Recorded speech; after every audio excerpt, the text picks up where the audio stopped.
Merci Pierre, bonjour à tous.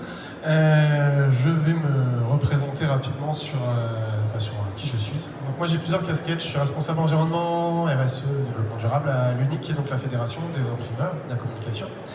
Je suis en charge également du label Imprime Vert et je suis dans différents organismes. Je vous présenterai ça dans une slide tout à l'heure et justement ça va être assez intéressant parce que vous comprendrez pourquoi est-ce que grâce à ImprimeLux on va pouvoir justement essayer d'incrémenter un maximum de données et pouvoir répondre à des exigences ou éclaircir certains sujets que peuvent avoir à la fois les donneurs d'ordre ou les imprimeurs. Voilà. La première des choses, c'est de se poser la question, cette année on a quand même vécu, alors voilà, on va pas rentrer dans le détail de tous les sujets, mais on a quand même vécu une année assez particulière autour des sujets environnementaux.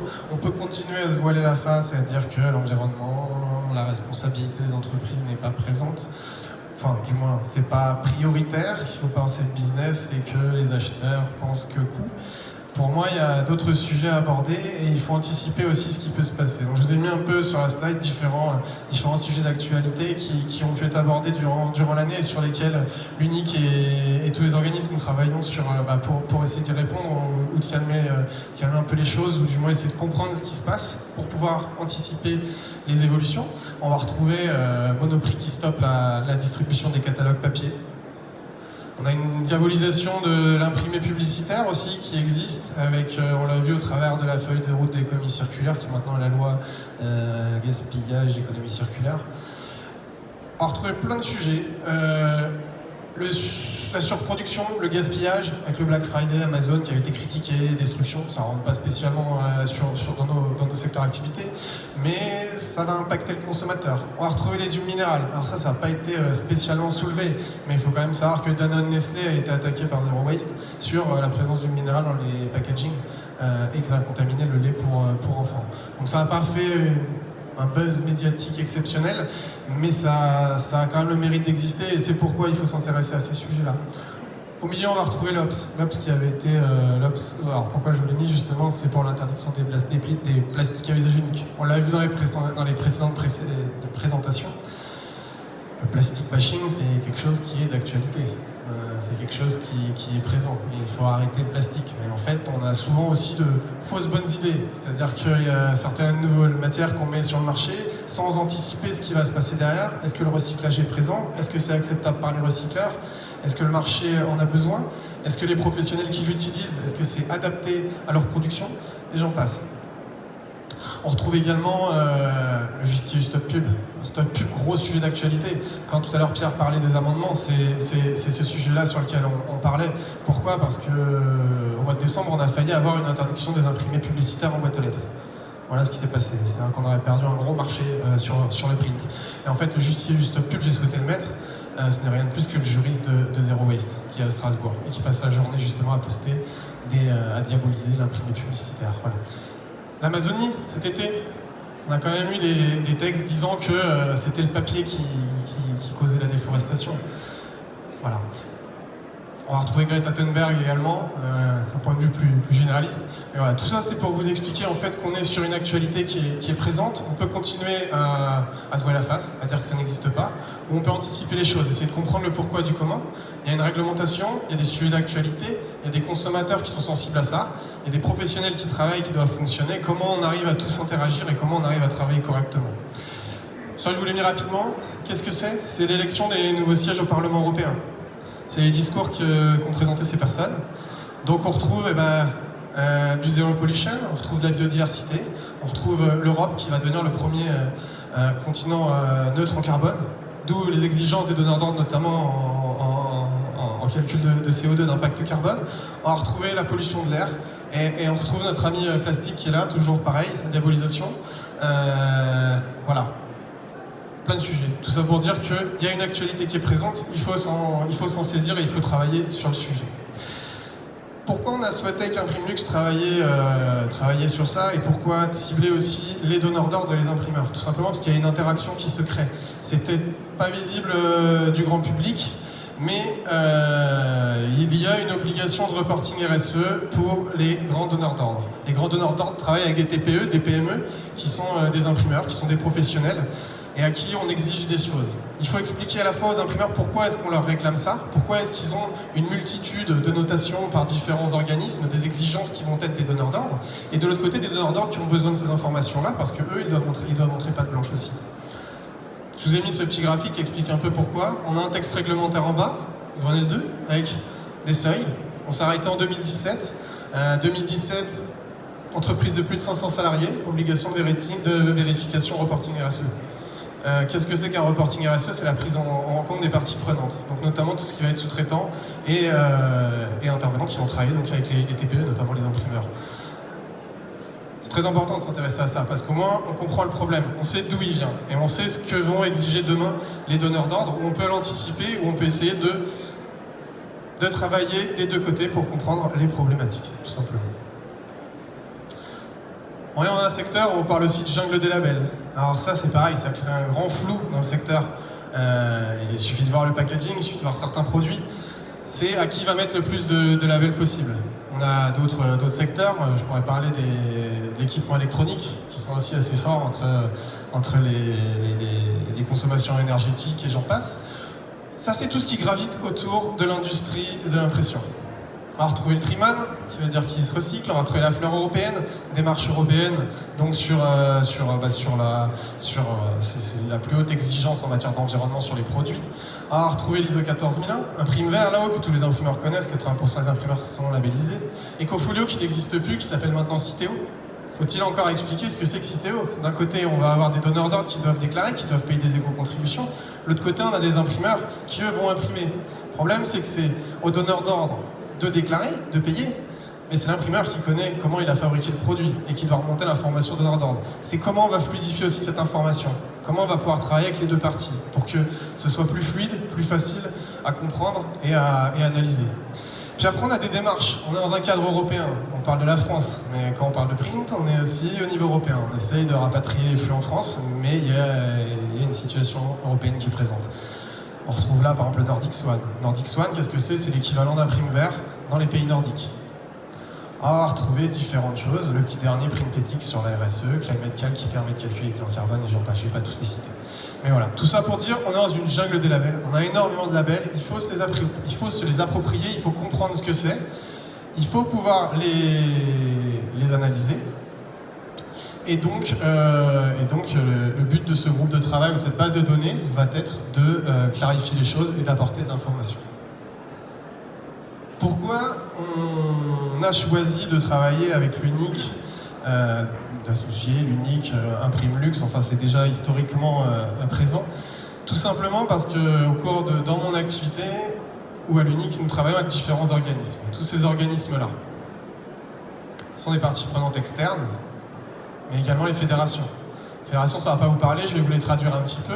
Alors déjà, l'UNIC, c'est le syndicat professionnel de l'imprimerie et de la communication, c'est important à savoir. Mais derrière, on va retrouver d'autres activités. Les flexographes, ATF, l'association de la flexographie. On va retrouver FESPA, les sérigraphes. FCD, la Fédération e-commerce de la distribution. Important, parce que les grands comptes vont avoir des exigences, il faut aussi comprendre pourquoi. La FIPEC, l'UNIMEV.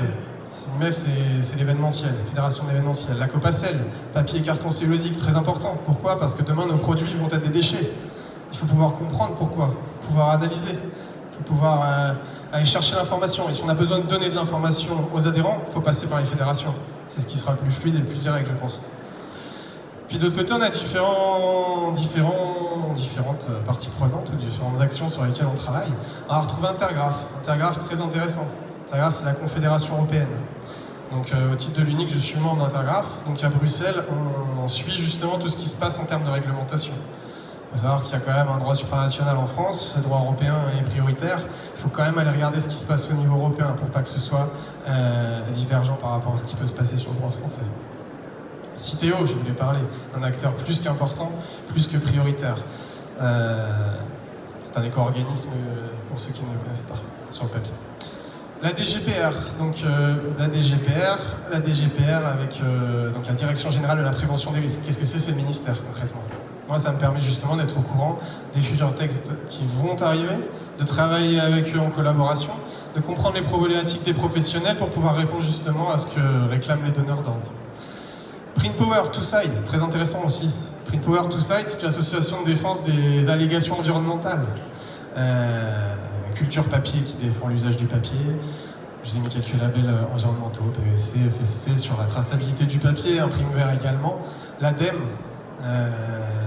l'agence environnementale, et les CCI, les CMA, le CNIDEP, et j'en passe. Voilà. Tout ça pour dire qu'on a énormément d'intervenants qui gravitent autour de nous, qui nous donnent de l'information. Moi, je collecte de l'information, j'ai énormément d'informations, mais on ne sait pas la redistribuer, cette information.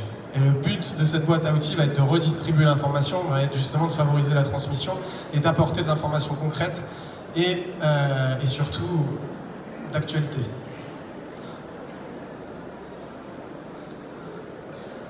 Voilà, donc vous avez l'honneur de voir en avant-première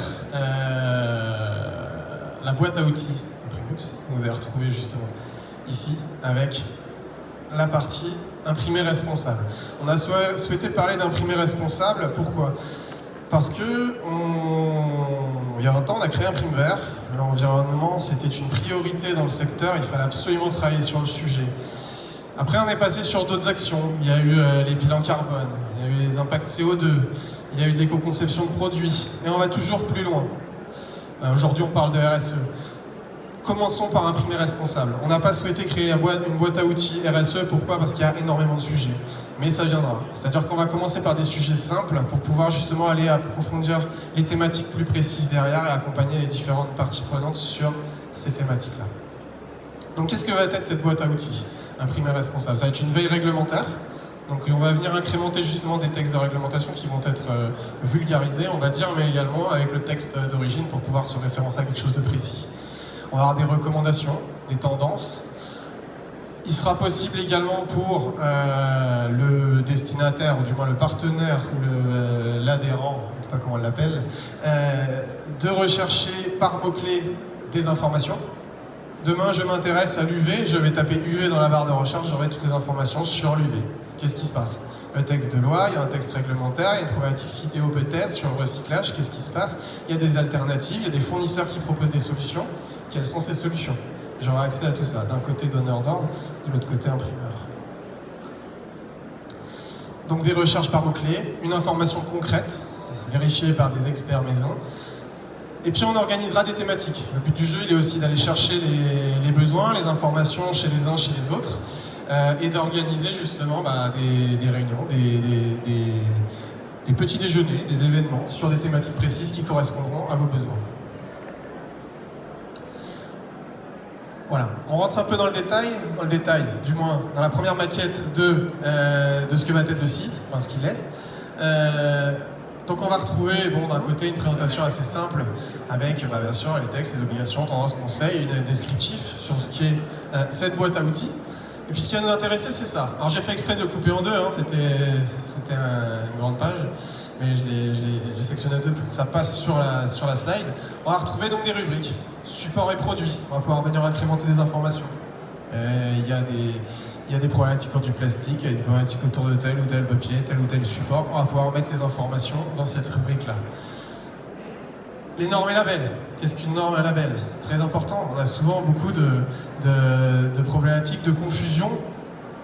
Pierre parlait tout à l'heure justement d'un mail que je viens de recevoir.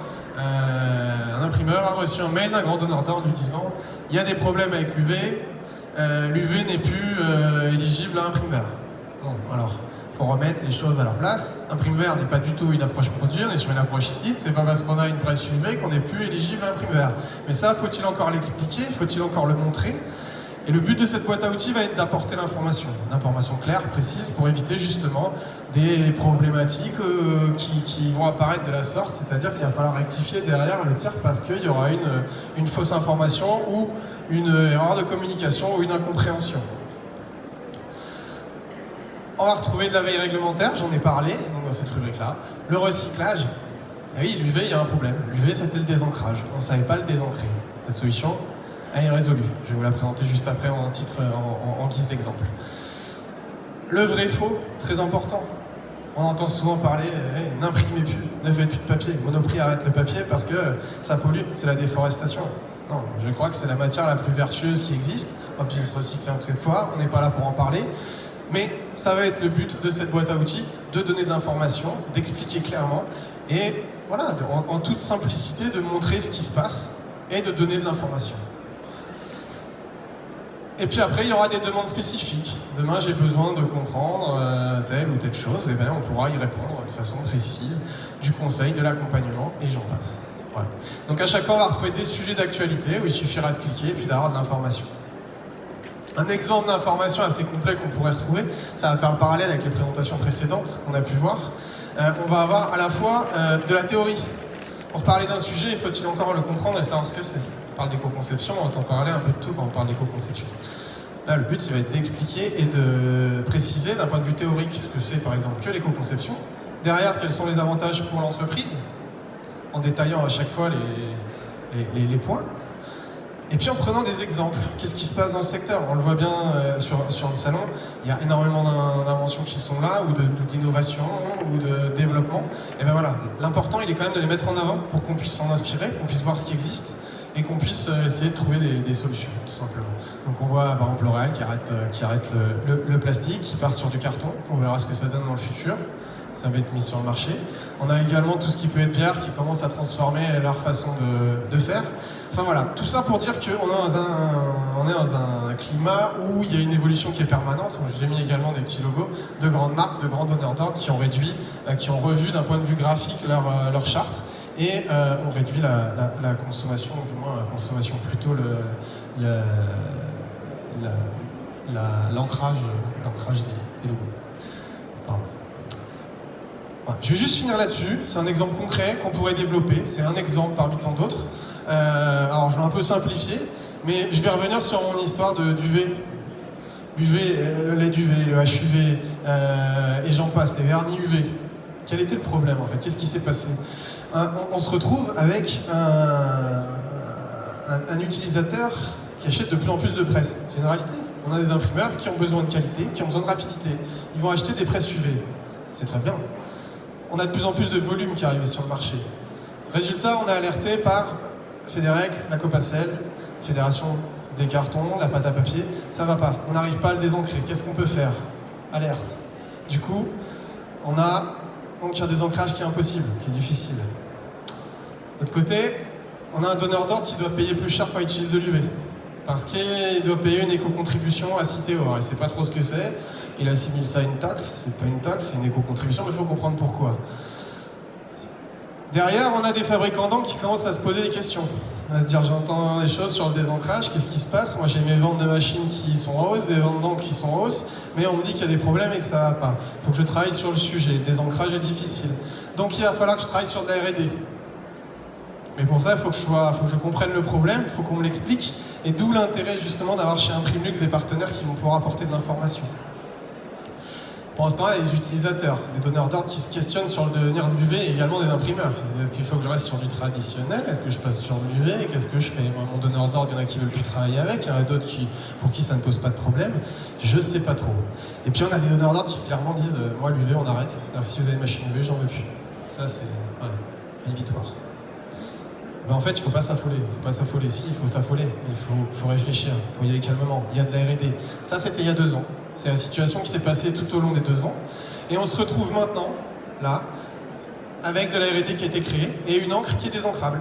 Donc le donneur d'ordre qui va, par exemple, continuer à dire « je ne veux plus travailler avec de l'UV parce qu'il y a un problème, parce que ça ne se désancre pas », oui, mais il y a un moyen de répondre. Il y a un moyen de répondre parce qu'il y a un fournisseur qui propose une gamme d'UV désancrable. Donc la problématique, elle n'est plus là. Maintenant, il faut juste s'assurer et transmettre l'information aux deux parties à l'imprimeur que lui, il peut utiliser un produit qui est utilisable et qui est compatible avec le désancrage. Puis de l'autre côté, on va avoir un donneur d'ordre qui lui, va être rassuré et va pouvoir retravailler justement avec des solutions qu'il avait avant.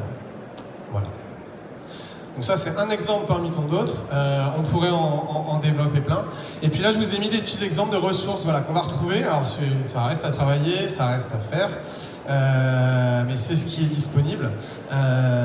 Du coup, par exemple, on va retrouver... alors, on a parlé de l'UV, on aurait pu parler des encres à base d'huile minérale, des choses comme ça. On a parlé de plein de sujets. On va retrouver une FAQ. On va retrouver des webinars à destination des partenaires. On parle d'éco-conception, qu'est-ce que c'est que l'éco-conception? On va retrouver les allégations, papier mauvais pour l'environnement. Hop, des informations. Permettre au donneur d'ordre justement d'avoir de l'information et clarifier son discours et d'apporter des vraies réponses. De l'autre côté, on a l'information européenne. Là, PEFC. PEFC, j'utilise des logos. Est-ce que je les utilise bien? Comment je les utilise? Qu'est-ce que c'est que PEFC? Je suis imprimeur. Comment on est? Est-ce qu'on est chaîne de contrôle? Est-ce qu'on n'est pas chaîne de contrôle? Qu'est-ce que c'est qu'un produit tracé, pas tracé, etc. Clarifions les choses. Là, on a un exemple justement de réglementation. Je vous ai mis la loi contre le gaspillage et l'économie circulaire, on voit pas très bien, mais c'est les textes qui sont passés au mois de décembre. Avec qu'est-ce qui se passe derrière les prochaines étapes. Donc ça donnera de l'information, ça permettra d'anticiper. Là, on va retrouver une note d'Intergraph. Intergraph, donc Fédération Européenne, sur tout ce qui peut être stop pub, oui pub, etc. Voilà. Donc tout ça pour vous montrer des exemples. Là-haut, on va retrouver par exemple l'actualisation des flux des produits graphiques en France. C'est des mises sur le marché. C'est une étude annuelle que fait l'ADEME via Alain Tripier. Ça, c'est des choses qu'on peut mettre à disposition, aussi bien des adhérents, des donneurs d'ordre, pour se rendre compte un peu de l'état du secteur. Donc c'est des informations généralistes, mais ça peut servir. Voilà, donc différentes informations, différentes ressources que vous retrouvez sur cette boîte à outils. Vous pourrez aller chercher justement via des mots-clés, via des ressources, et donc avoir réponse à vos questions ou à des problématiques précises.